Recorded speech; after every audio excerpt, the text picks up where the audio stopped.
Well, let me begin by first of all saying oh, I got a mic. Sure, you can use the mic. Well, go ahead. You want to use it? Yes, sir. How about, I just want to, it's a great privilege, and welcome, Mr. President, to here today. It's a great privilege for me to kind of introduce these great soldiers. You know, December 2009, you gave a speech at West Point. Within several weeks, these soldiers, who represent about 4,000, began deploying. We had an infantry battalion as part of the NATO training mission, trained about 60,000 Afghan soldiers. We sent our Cav squadron down to Kandahar alongside our Canadian and Afghan security partners. They brought improved governance, development, and security to the Dan district. And then the rest of us operated in northern Afghanistan and the rest of provinces of Faryab, Kunduz, and Baghlan, as well as along the Afghan-Uzbek border. So, sir, it's a great privilege to share these great soldiers here with you today. They represent about 4,000. They were the first element of your presidential uplift in Afghanistan. Thank you very much, sir. Ladies and gentlemen, the President of the United States. Thank you so much. Thank you, everybody. Thank you. I don't want to give a long speech because I want to spend most of my time just shaking hands and thanking all of you. Colonel Burleson, thank you so much for your leadership. To Sergeant Major DeFries and Parham, to all of you. There's a reason I wanted to come here today. As the Colonel just mentioned, in 2009, after having been in Afghanistan for 7 years, but having, I think, lost a sense of focus in terms of how we were going to accomplish our mission, I made the most difficult decision that I've made as president, and that is to deploy an additional 30,000 troops into Afghanistan so that we could turn back Taliban momentum, so that we could continue to go after al-Qaeda aggressively, and so that we could make sure that we were training an Afghan security force that had the capacity to secure their own country. The only reason I was able to make that decision was because I knew that we had the finest fighting force in the world, and that if I gave a command to our troops, they would be able to accomplish that mission.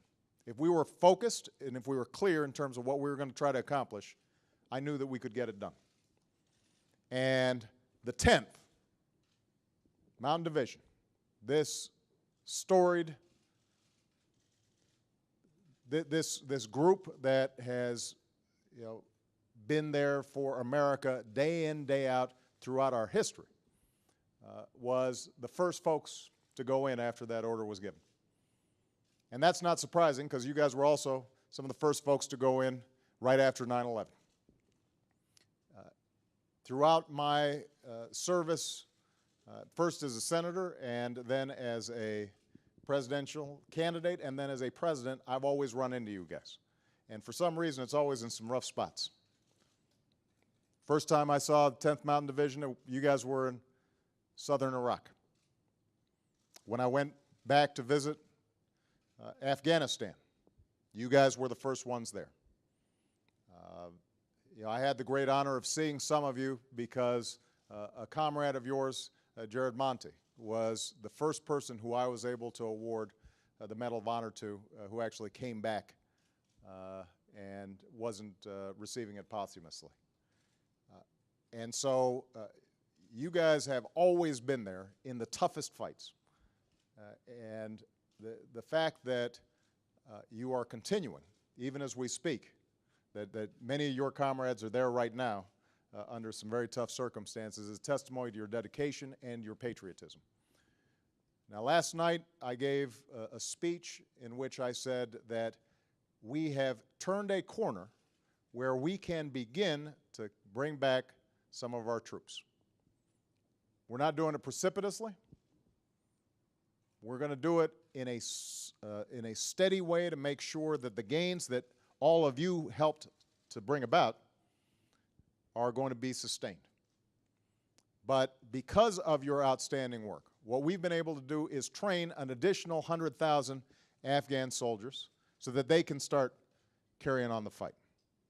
Because of what you've done, areas like Kandahar are more secure than they have been in years.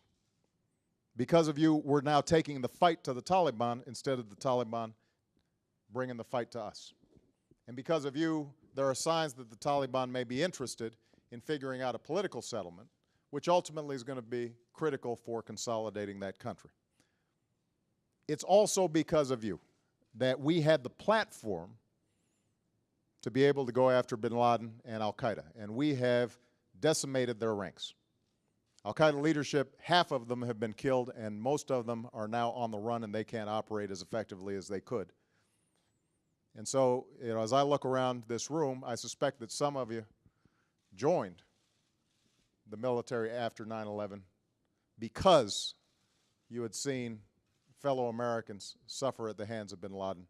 And when we got them, when we got him, and as we keep on driving to get the rest of them, it's because of the work and the sacrifice that you guys have made. Now, the 10th Mountain and the 1st Brigade, you guys have sacrificed mightily. I know that got 11 fallen soldiers just out of this group right here, and I think about 270 all told since 9/11. We will never forget their sacrifice, and the reason that I know many of you continue to do the outstanding work that you do is not only love of country, but it's also love for each other and your commitment to making sure that those sacrifices were not in vain. So the main message I have for all of you here today is that the American people understand the sacrifices you're making. They understand the sacrifices that your families are making. Our job is not finished. If you looked at the schedule that I set forth, we're only bringing out 10,000 by the end of this year. We're going to bring out all 33,000 that we surged by next summer, but there's still some fighting to be done. And then we're still going to have 68,000, and frankly, 10th Mountain Division is still going to be represented there until we have fully transferred to the Afghan military and security forces. But I hope that all of you can both take pride in what you've done over the past years, but also understand that there's a future there that is brighter, not only for the Afghan people, but for, most importantly, for American security. And you guys are the tip of the spear. You guys are the ones that keep us safe each and every day. So for all the sacrifices that you've made, I want to say thank you. For all the sacrifices that your families have made, I want to say thank you. I have no greater job. Nothing gives me more honor than serving as your Commander-in-Chief. And to all of you who are potentially going to be redeployed, just know that your Commander-in-Chief has your back. So thank you very much, everybody. God bless you. God bless the United States of America. Climb to glory. Thank you.